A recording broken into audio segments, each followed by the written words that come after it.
was as good as gold in Italy. Now his goaltending show returns to Broadway. Hurricane warning. Carolina storms into town with the NHL's best record.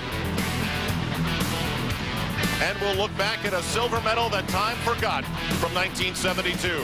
Right now on Hyundai Rangers Game Night. The 1980 Miracle on Ice. Did the United States have any Olympic success? The answer is yes, a silver medal in 1972. Didn't know that? Apparently many didn't. That's why Tom and Jerry Caraccioli wrote this book, Striking Silver, and they join us now in our studios. How did you guys get hooked up? And I guess we'll start with you, Tom, first, just for the heck of it. You're twins, by the way. People should know that. There's a reason you look a lot alike.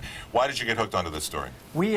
We knew the story because our former coach, Pete Sears, was a member of the team. And we used to go over to our aunt and uncle's house swimming. And he was neighbors. He and his wife were neighbors.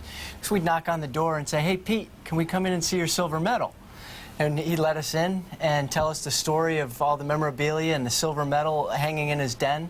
And we were just captivated by that. Was he a Vietnam veteran?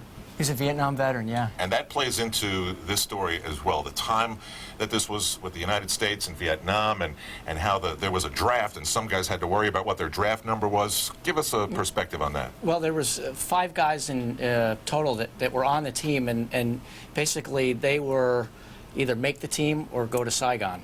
And wow. so there was some real intense incentive for some of them. One guy in particular, Stu Irving, actually was over in Vietnam and got called back to try out for the team, and he made the team, thankfully, and ended up scoring one of the bigger goals for the team against Switzerland. Now, 2 of the most noteworthy members of the team, as far as history goes, is Robbie Ftorek and Mark Howe. What was their role on the team? Well, Mark was a 16-year-old high school junior.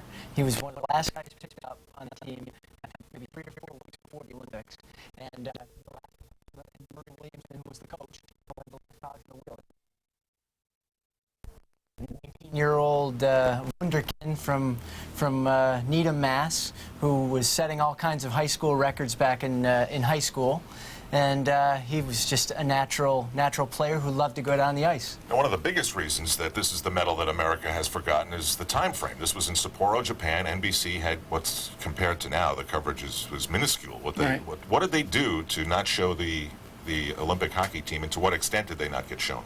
Well, they only the entire Olympics was only 37 hours shown. So unfortunately, when they showed what was going on in hockey, there were only 10 or 15 minutes at about 3 o'clock in the morning. So you really needed to, or wanted to, find out what happened. You had to get up at that time, and a lot of, it was just family and friends, basically. And you describe in here sort of the deflating feeling that the team had when they were getting set to accept their silver medals. There were the cameras and everybody sort of packing up ship. They weren't even going to show that on American television. Yeah, Dick McGlynn said it best. He was ready to, he said, finally they're going to show us, we're going to be feted back in the United States, and right as they were ready to do it, the red light went off, and he said, "You've got to be kidding me."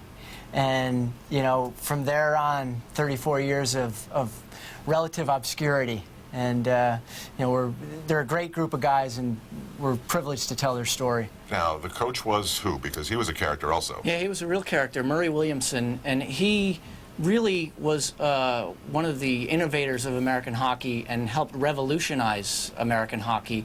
He brought over, he was invited over to Moscow by Anatoly Tarasov, and came back with a notebook full of ideas and techniques and training techniques, and instituted into American hockey, and really helped revolutionize the way American hockey was played internationally.